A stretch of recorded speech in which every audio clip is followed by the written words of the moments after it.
Good morning, colleagues. The legislature is back from recess. Speaker Barnes, you are recognized. Situs Masi, Madam Speaker, and Manana Situs. I'd like to, at this time, move to pass on file Bill 181-35, COR. There is a substituted version, Madam Speaker, that I want to move on the floor, but it has just been passed out. I'd like to give the opportunity for my colleagues to read it. So at this time, I'd just like to move to pass it on file, so give the opportunity for my colleagues to read before we proceed with the motion. So I'd like my colleagues to support that effort. On the motion, any objections? There has been an objection.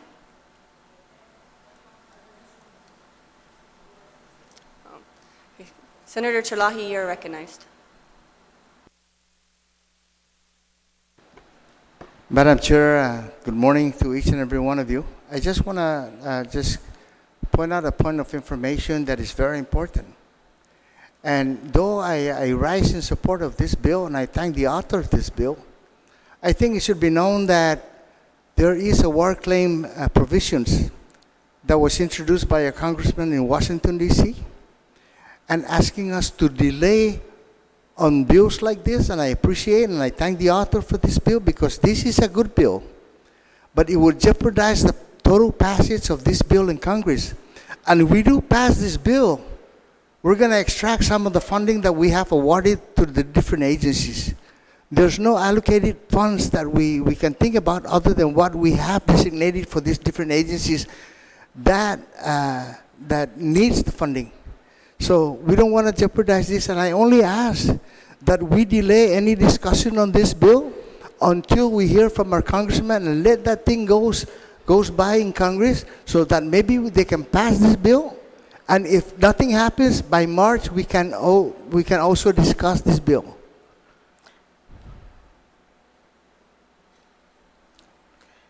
Madam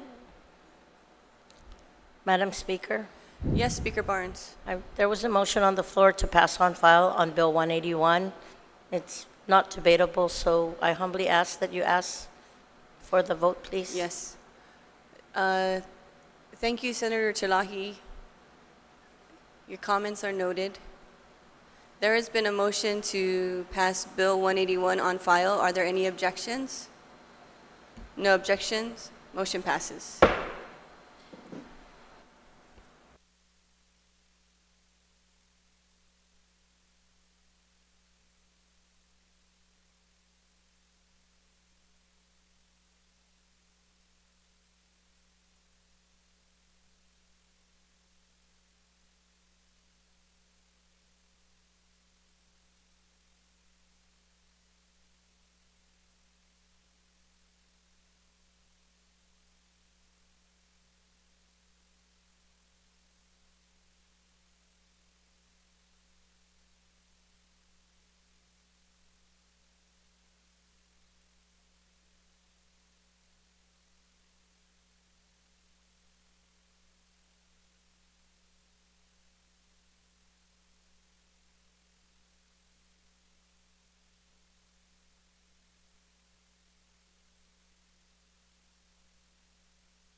155. Senator Regine Biscoli, I will recognize you at this time. Buenas and Hafide, Madam Speaker. Good morning, colleagues. Madam Speaker, at this time, I'd like to move that Bill 155-35 COR be moved into the third reading for discussion. Is that as amended, Senator Lee? Ming? I'll get to that, Madam Speaker. As amended. Thank you very much, Senator Lee. Yeah.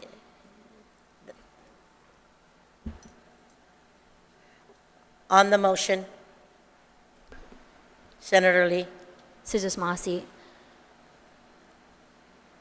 Masi, Madam Speaker, and I also at this time like to thank my colleagues who've co-sponsored this measure to help us tackle this crisis that has plagued our island for far too long. That's Vice Speaker Nelson, Senator Shelton, Senator Josen Augustine, Senator Luis Muña. In addition, I'd also like to thank the professionals at Guam Behavioral Health and Wellness Center and the Guam Department of Education for their continued collaboration and support. Bill number 155-35 COR tasks the Guam Behavioral Health and Wellness Center with establishing and administering a pilot program to offer youth mental health first aid training for up to 500 GDOE and local charter school employees who are directly responsible for student instruction or supervision. This skill-building curriculum equips personnel with the tools that they need to recognize and address early signs of youth mental health issues. Bill 155 would equip women and men who see our kids every day with the tools that they need to protect them. The collective goal between all stakeholders is to make these behavioral health strategies as universally known and used as CPR. Let's imagine that for a moment.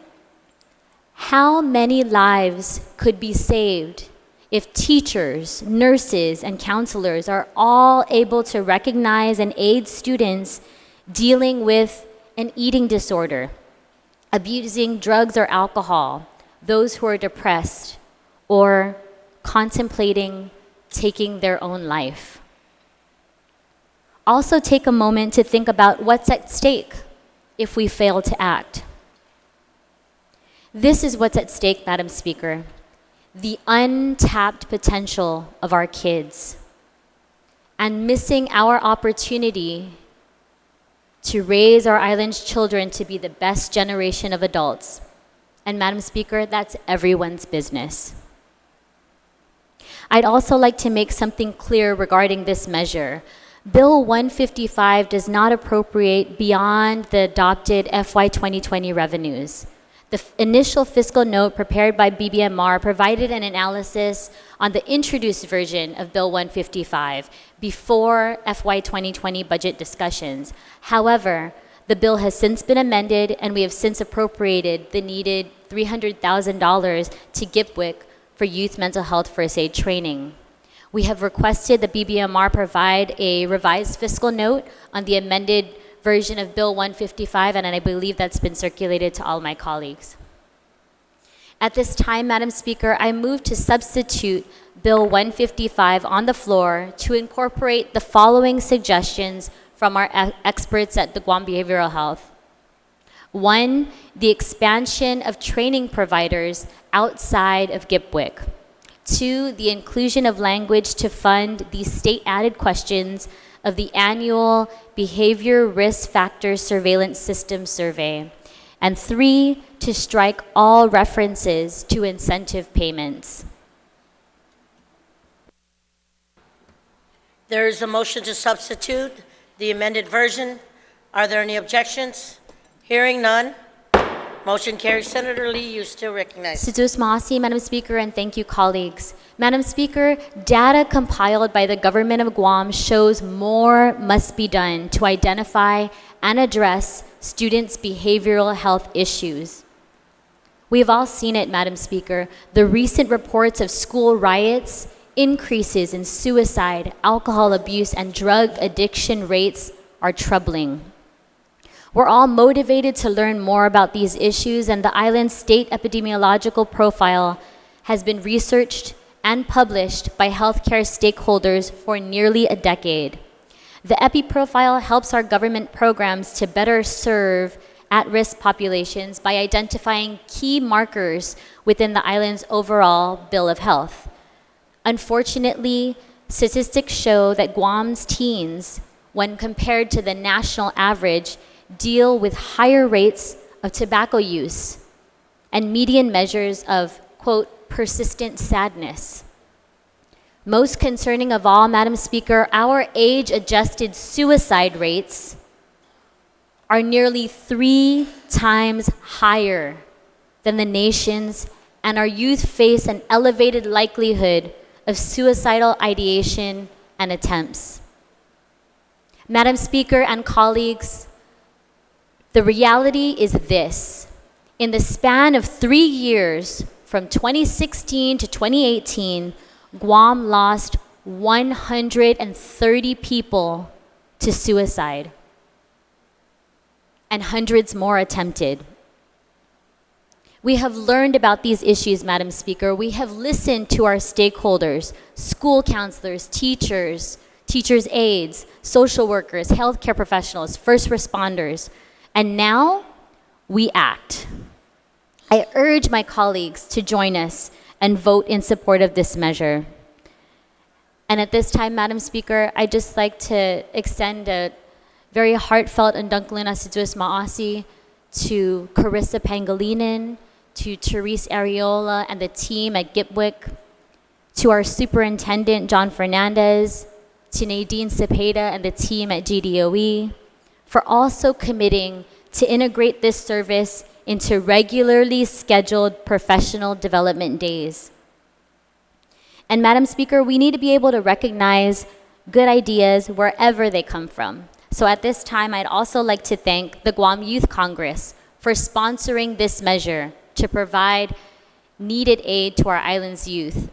This measure passed the Guam Youth Congress, and it was introduced by Speaker Christian Valencia, Vice Speaker Jacob Richards, our Legislative Secretary, Stephanie Lorenzo, and former Speaker Javen Santos.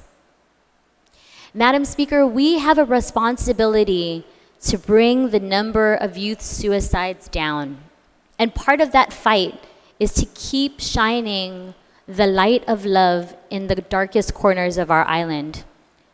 We owe it to the 130 daughters and sons, mothers, fathers, brothers, sisters, ninas, ninos, who took their lives, and to all who have to live with that loss.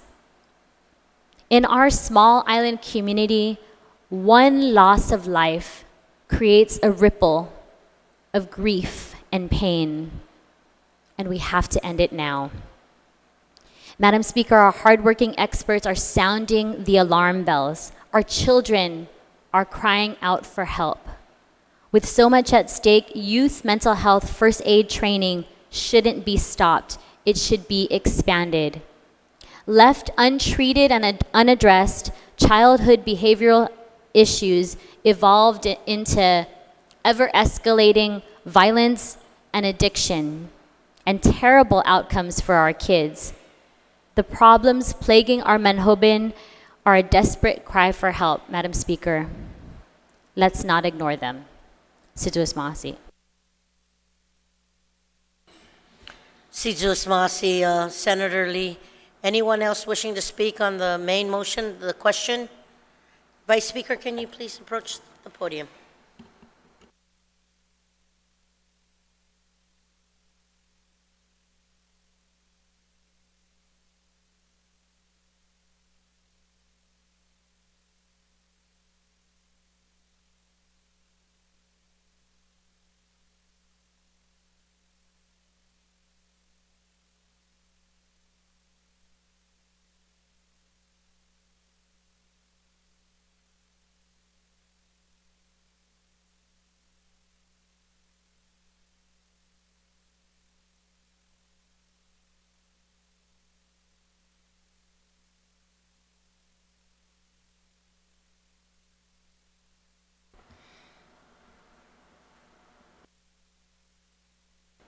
Speaker Barnes, you are recognized. Situus Masi, Madam Speaker, I would like to state for the record that I am in full support of this Bill 155-35 COR that was substituted this morning. This bill was, I believe, was initially sponsored, and I want to thank the good author from Chamuning for sharing that in the 31st Guam Youth Congress by then Committee on Rules chairperson, but is now the speaker of the 32nd Guam Youth Congress, Speaker Christian Valencia. And of course, she had also mentioned the other members like Legislative Secretary Lorenzo and Mr. Santos. I want to say that the good senator from Chamuning took the time for taking this bill and re-synergizing the intent and the purpose and to appropriate resources for this program. I want to say to all the listening audience and to my colleagues that we all see the news. We all know the detrimental pressure that our youth is facing today. And with this program in place, it will allow our GDOE, our Guam Department of Education personnel, who are already in the front lines with our youth, to be able to identify the symptoms of depression, anxiety, and most importantly, suicide. I know that this is the first step, and I hope in the future we will be able to integrate the entire program, which includes adult first aid, mental health, safe talk, and applied suicide intervention skills training, which is also assist. Madam Speaker, in closing, I would literally like to reiterate my full support and thank the members of the Youth Congress, more importantly, the author of this legislation from Chamuning, for literally looking at this process, this legislation, and bringing this bill to the forefront and recognizing the expertise of our Youth Congress members and just bringing the stakeholders together and for the stakeholders for all their hard work. So thank you and Saina Masi for giving me the opportunity to speak and rise in full support of this Bill 155. Saina Masi. Situs Masi, Madam Speaker. Senator Taitagui, you are recognized, and then Senator PT.1.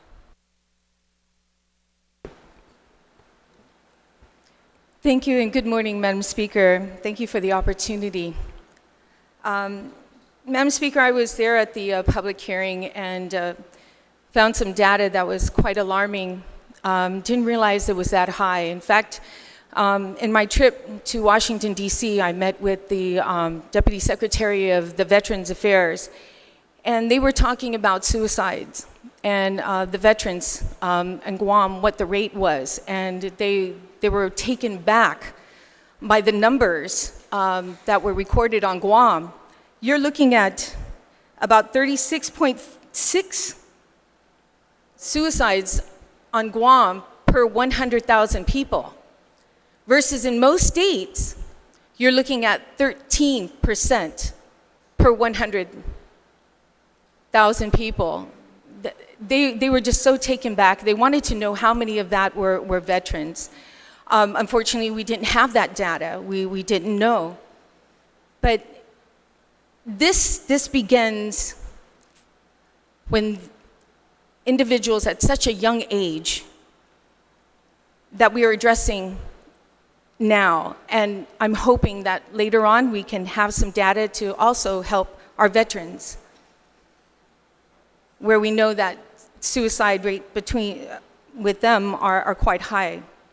Now, during the public hearing, it was mentioned that this program was going to be a training mechanism for, I guess, teachers that are there.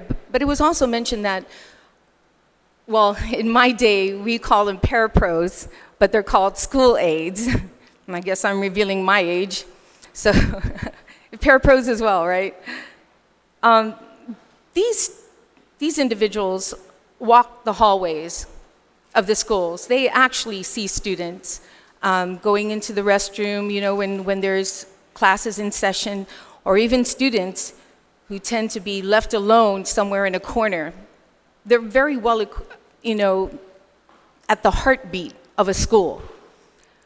And my concern on the bill, and I'm not sure, I was trying to look through it before I spoke, but I would like the author, if she so yields, to a question that I have with regards to, in here, it's not just the teachers, but did we also incorporate my time parapros, but they're called now school aides?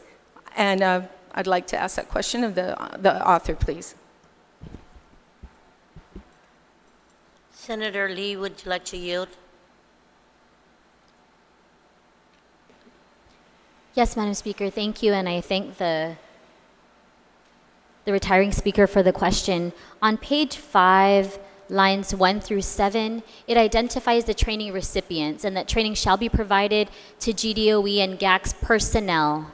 So we're talking about anyone directly responsible for student instruction or supervision. So that includes teachers, it includes teachers' aides, it includes school aides, school counselors. So anybody directly responsible for student instruction or supervision. Sutus Masi. Thank you, Senator. Thank you, Senator Lee. Senator Chadwick, will that suffice? Yes, it does. Thank you. But I just, on page 5, line, what again? That was... Okay, that's very good to hear. Madam Speaker, I stand in full support of this bill. I think it's very important. And what shocks me, as well as our high rate of suicide on this island, is the amount of money that we are appropriating to this cause. It's very, very low. I asked that question during the public hearing on how much money do you have to support this. And right now, this $300,000 is basically it. And Madam Speaker, the cost of putting out booklets, providing the instructors, flying professionals with this type of skill to train individuals, that costs a lot of money.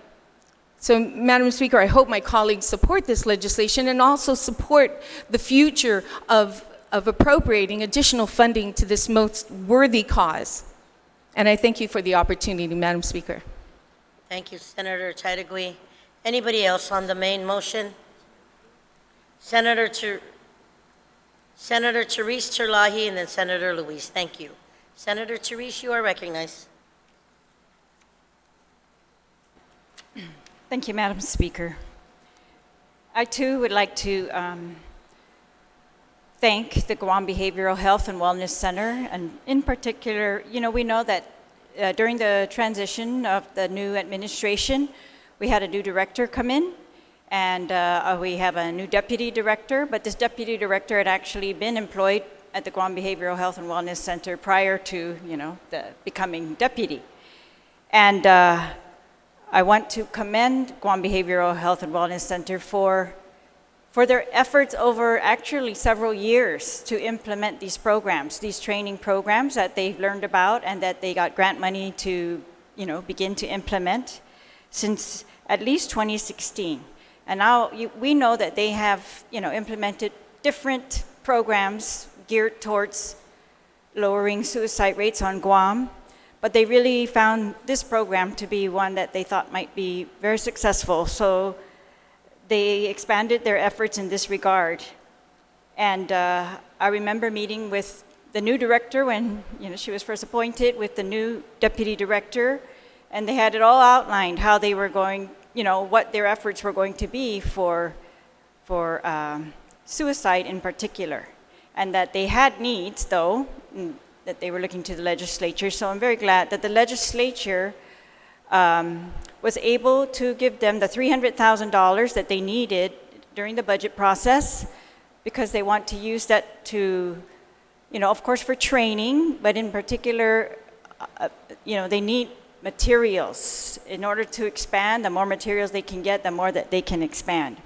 And I also want to commend, the Guam Department of Education. And in particular, at that time, they told me that there was, one principal up at the John F. Kennedy High School who took it upon herself to require that all of her teachers and her staff take this training. And I'm getting goosebumps as I describe this because of, the impacts that suicide had on their particular school. But I just want to commend them for their dedication and for their thinking out of the box and for their persistence in knowing what we need, knowing how to help our youth. And there's another woman at Guam Behavioral Health, Nadine Cepeda. She says district schools, or I think she said, sorry. She's a district school psychologist who also, is helping the schools to implement this program. But since it was implemented, the Guam Behavioral Health and Wellness Center has worked with DOE to get a very brilliant partnership that requires this training during the professional development that is required every year of teachers. So they found a way to expand this to every school. We are hoping by giving them the materials with that amount in the budget, that they are going to be able to expand as needed. There are other programs, like the ASSIST program and other programs that they mentioned that they also want to continue. And of course, these also reach different populations. But I do commend the Guam Behavioral Health and Wellness Center, the Guam Department of Education, for being diligent in this regard and for not giving up on our students. And I know that they really have been impacted the most, the students. And so very proud that the Guam Legislature is able to do what we can to support those efforts. Sizus Masi, Madam Speaker. You're very welcome, Senator Therese Terlahi. Anyone else on the, oh, yes. It was Senator Pito Terlahi, I will recognize you. Then Senator Lewis, thank you. Sizus Masi, Madam Speaker, with my age, sometimes I get this mental block, and if you don't call me to come up to the mic and present what I have to present, sometimes I will forget. But first off, I rise in support of this particular bill. And I want to congratulate the author of this bill for her passionate presentation regarding what she presented and motivated me to be part of this. And I asked to be one of the co-sponsors of this particular bill. And I want to thank my colleague here for such passionate presentation. Estigin na, Madam Speaker. Estigin naman malalagwit, estigin naman sinidotit. Patape bagitaw tauta na estigit tes pipa ipaminalik ifamagonta. Paminalik itaw tauta siya. Da esigi nagagigi korasono na malagudzu para senador sa pataspempenyo. Taja mas interestag wini para tafan senador para tadzura itaw tauta. Da esti na bill na estigi na bill muna ano gitaw tauta na manggaygi isentimento kita hita para tafa maulik problemata para tadzura itaw tauta. Sizus Masi, Madam Speaker. Buen provecho, Senator Pito Terlahi. Thank you. Senator Luis Muña, you are recognized on the main motion.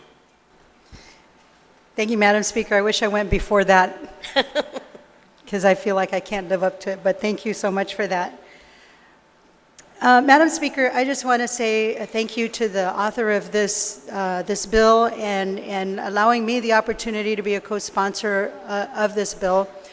From the beginning of this year, I mean, we all know and understand that suicide exists here on Guam, and I think one of our failures is we put it on the back burner, we try to hide it, we're ashamed of it, And really what this bill is doing is it's putting it in the forefront, and it's making people understand that it does exist and we need to do something about it. The only way we can fail our kids is to pretend it doesn't exist. And so putting this in our schools, as you can see now, Madam Speaker, that there's a lot of things going on in our schools today. So this is a perfect opportunity for us to bring it to the forefront. From the beginning of this year, I'd like to call it a divine intervention, that so many things have been coming my way in front of me and right in front of my face to tell me that I need to figure out how to address this issue. And when it started that way with a couple of friends who are having immediate intervention with some people who were suicide, and so I decided I was going to take the Safe Talk workshop. And I realized that everyone in that Safe Talk workshop were students from UOG going through either the nursing program or the psychology program. And from there I realized that it is something that that industry, the medical society, they all are interested in doing it. And I think I was one of the only ones out of the public. And from there, I kind of developed that passion. I said, let me take this a step further, and I took the ASSIST program.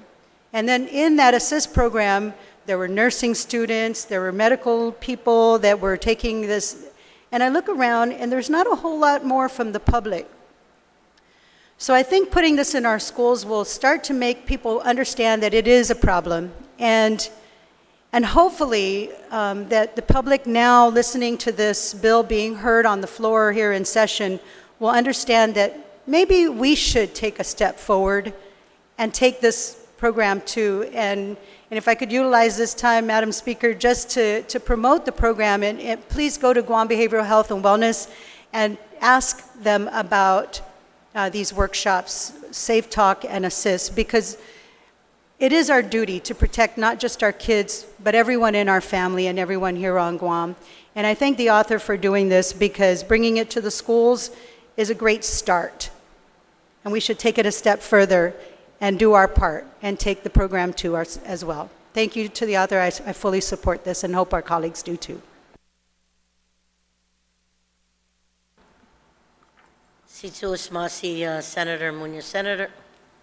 Just a point of information, Madam Speaker. This program continues to be offered throughout the community. That Guam Behavioral Health has committed to that. They have not stopped those efforts, and they are continuing their efforts in the schools, but they are continuing to offer the courses to the public. So I would just Thank you. yeah, make that a point of information. Yes. Thank you. Thank you very much, Senator Therese, for the information for our listening audience and our colleagues. Anyone else on the main motion? If not, Senator Lee, would you like to close? I'm sorry. Legislative Secretary Shelton, I won't recognize you.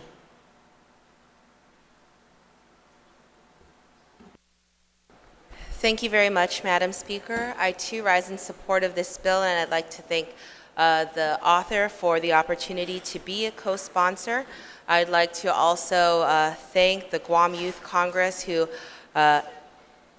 first initiated this legislation to allow us to provide this mental health first aid training to individuals dealing directly with our young people who are there on the front lines to address these issues. This is a program that introduces adults to unique risk factors and warning signs of mental health problems, as all of our colleagues have been discussing the benefits of. And I think that it's really important, because a lot of times we can forget how difficult it can be to be a young person, to be an adolescent who is exposed to the pressures of the world, peer pressure, that is difficult to deal with. And to be a young person without the coping skills, without the knowledge, the emotional intelligence to be able to deal with everyday factors of life that come at you. And 1 in 5 teens and young adults live with a mental health condition. That's something that we can't see, we can't necessarily see, but something that they're dealing with and a lot of times feeling isolated and alone, not having anyone to turn to, and people that they deal with every day, such as their teachers or school aides, can be there to lend a helping hand, to recognize these signs of distress. When we see a family member who has cancer or a heart attack, our friends and our family, we easily rally, we get together to provide any kind of support that they need. We know we have different organizations throughout the community that assist, that give whatever kind of support they can offer so that you can receive the treatment that you need. But with a mental health issue that we may not be able to see or recognize, it's hard to offer the support, to address the real issues. And that's what this youth mental health first aid course will teach. How to assess the risk of suicide or harm, to listen non-judgmentally. This means we're not asking kids, what's wrong with you? Instead, we're saying, what's the problem? What's happening at home?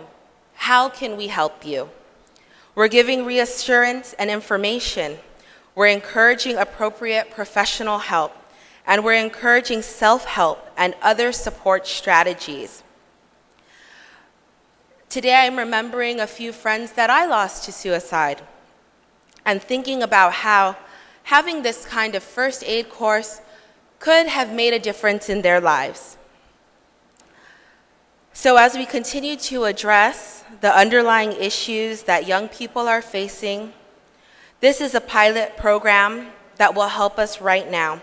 So again, I want to thank the youth who led the way, the Guam Youth Congress. I want to thank the Guam Behavioral Health and Wellness, the Department of Education, and organizations like TUMA and Youth for Youth who are talking about this right now, who are trying to help save lives and prevent another suicide in our community. So again, to these young people who have made this a possibility for us to act on today, I want to thank them for the opportunity to follow in their lead, and I thank our colleagues here today for their support of this bill as well.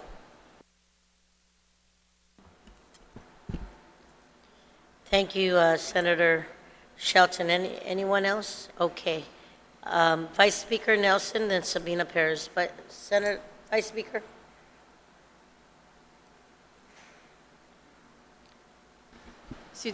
Madam Speaker, I'd like to commend the author of this bill and also thank the leadership at Guam Department of Education, Behavioral Health, and most especially the Guam Youth Congress for the ability to identify that this is essentially a crisis within our youth today. And this is a very serious measure. This bill will help school personnel staff to identify the children with deep, deep suffering, and will also train them in areas of how they can assist them in this suffering. And this bill is very important to me, Speaker, because when I was teaching at the high school level, within 1 year, we had 3 students who died by suicide. And in that same year, I had a student who tried to hang himself. And Madam Speaker, you know, in the midst of all of this, in the midst of the question of how are we going to fund this, more needs to be done. This is a foundation and a stepping stone for us admitting that our island's youth is in a crisis. And this is the piece of legislation that provides an avenue of solution to help them. So that we don't hope, you know, many times we don't want to look at the ugliness, we don't want to look at the suffering. We don't want to look at the suffering of the innocents. But it's always there in the face as a reminder, someone asking for help, someone not knowing how to ask for help. And this provides an avenue for us, especially within the schools, to be trained to see these signs so that we do not have to lose another child to suicide, so that we don't have to see another suffering mother or father, or brother or sister, or even friends that are deeply wounded by those acts of suicide. And so, Madam Speaker, I'd like to acknowledge that this is a bill that does something to not only help our youth, but to make our community stronger. Sitos Masi, Madam Speaker. Buen Pabetsu, Vice Speaker Nelson. Senator Paris, you are recognized on the main motion. Sitos Masi, Madam Speaker. I rise in support of this bill. I think it's an important measure because it recognizes the crisis that exists in our community. And it's important to let the community know that you are not alone. And we are committed to helping you and pursuing, expanding the policies and the resources that are needed to address this crisis here on our island. I think it's also very important as we build capacity. I think it's also very important to look at the root causes, and I think this bill does address that in some of the training programs. But looking at the context of things, and in the bill itself it says there is a persistence of sadness in our community, and I think it's really important to look at the roots of these problems. And again, I just would like to reiterate that you're not alone, and we're committed to addressing this crisis. Thank you so much. Thank you very much, Senator Paris. Anyone else on the main motion? Senator Joseph Augustine, you are recognized. Madam Speaker, I rise in support of this bill. As a co-sponsor, I'd like to thank the author. And when this bill was first introduced in June, this is before we started it was towards the end of the budget process. And Senator Lee approached me and said, Senator Joe, we need to find money. We need to take care of our children. I said, we're going to find money. And as we moved forward on this bill, we identified a source of funding to support it up front. And then when the budget was passed, that resolved the issue of funding. As one of our colleagues mentioned earlier, we need to make sure that we stay focused, that we continue to fund it in the future. And I remind my colleagues, remember that statement, because I won't forget that. I'm a grandfather of 9 grandchildren, and I have one more on the way on November, and that's only from my oldest daughter. So if anybody wants to make comparison, I have 1 daughter with 9 children. So never mind about the 10 you have or 20 you have. Show me somebody that has that many.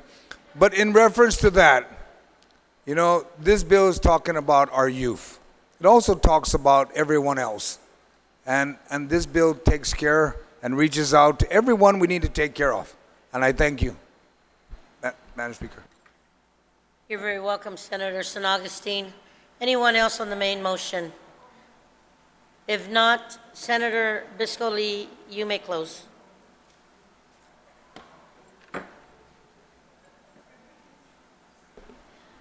Undang kaluna si Diyos Masi, Madam Speaker, and to my colleagues for their support and their assistance in moving this measure forward.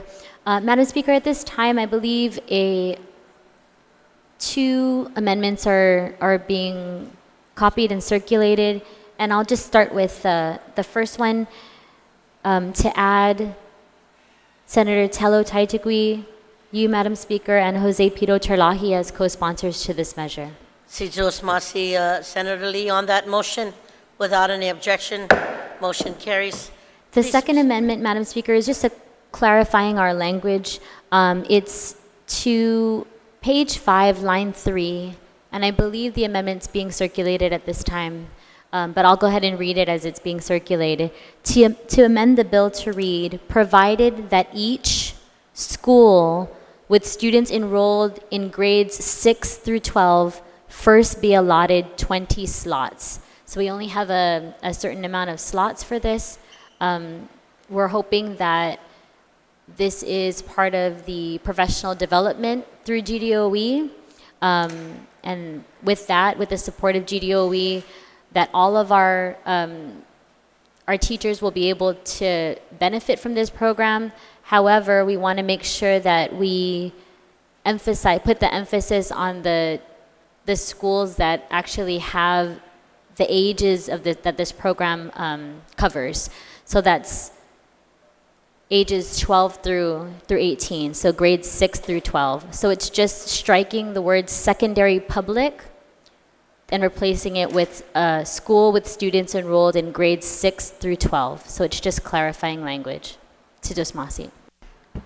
On that motion, are there any, Senator Terlahi, you are recognized. Therese Terlahi.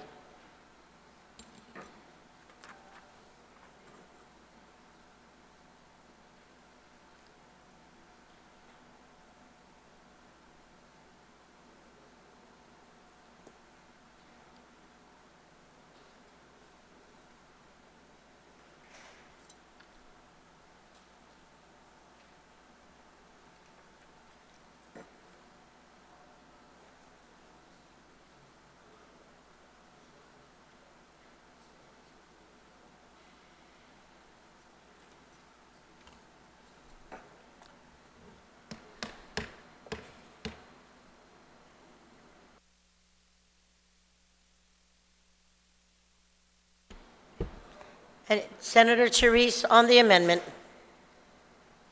Thank you, Madam Speaker. I just received the amendment. So 6 to 12 allotted 20 slots.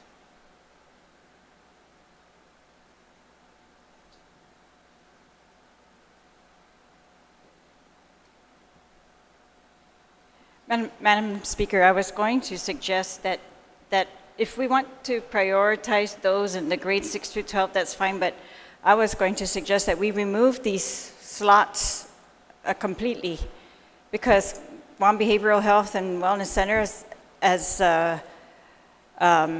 assured us that they want to push this program as much as possible, and so I don't want to limit it to, just these slots if we don't need to. And but I don't mind this grade 6 through 12. But yeah, I was going to suggest that we just remove that 500 and the 20. I mean, if you want to say the grade 6 through 12, but I would suggest to the author if we could remove the 500.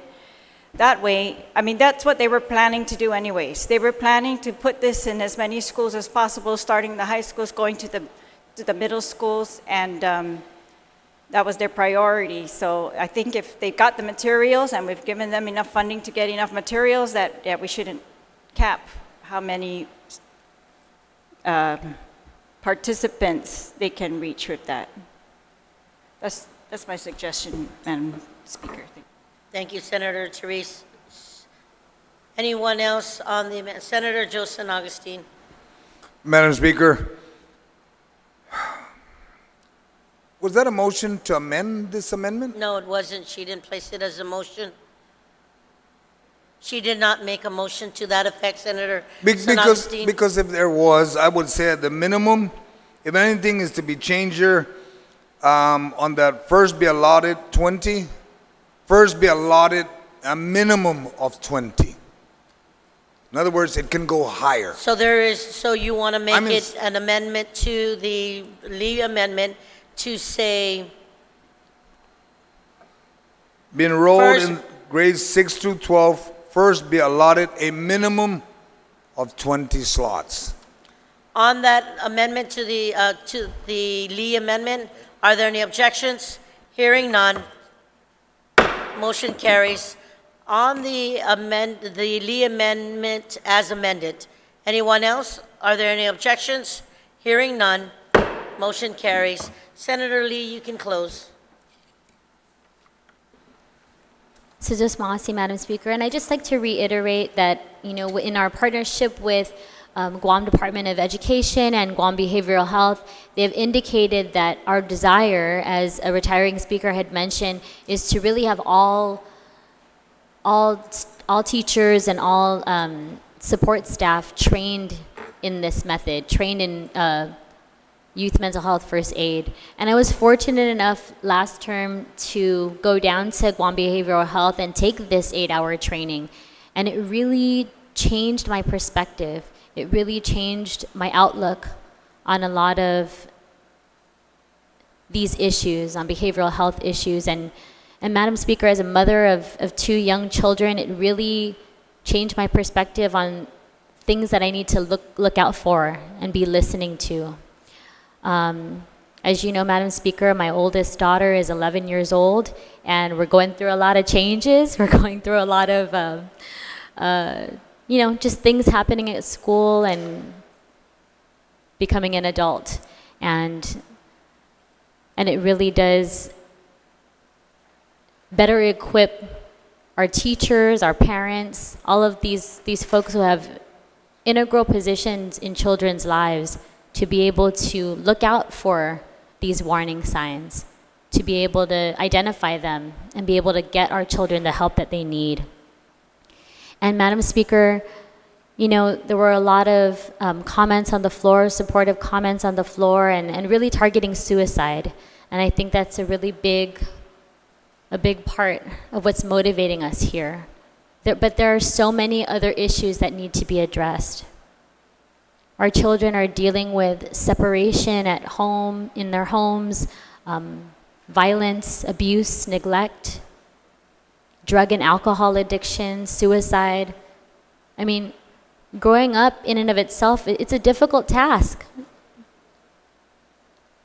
But it's made that much more difficult and that much more challenging when you have all of these other issues to contend with, Madam Speaker. Bullying, suicide.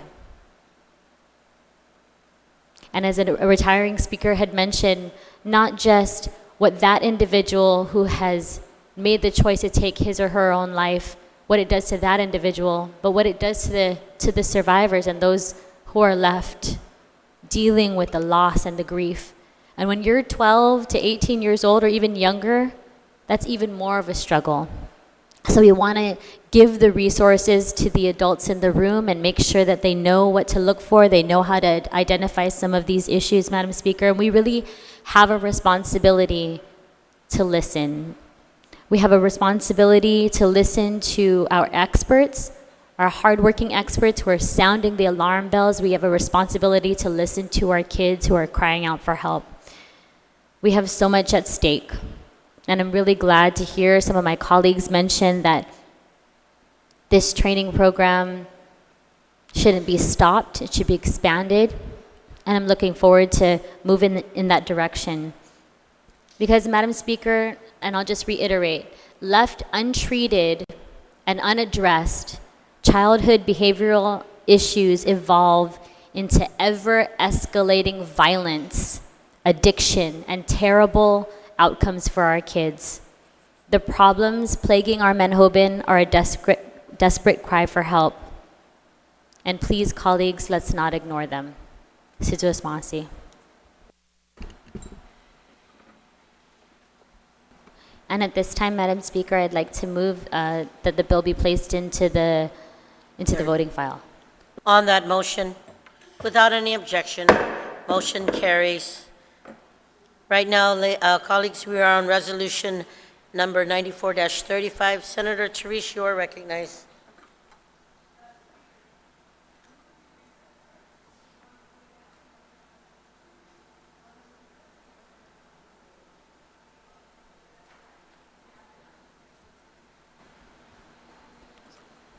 Majority Leader, Vice Speaker Nelson, I will recognize you. Sidus Masi, Madam Speaker, I'd like to make a motion that we recess and come back at 2 p.m. On that motion, we are on recess till 2 p.m.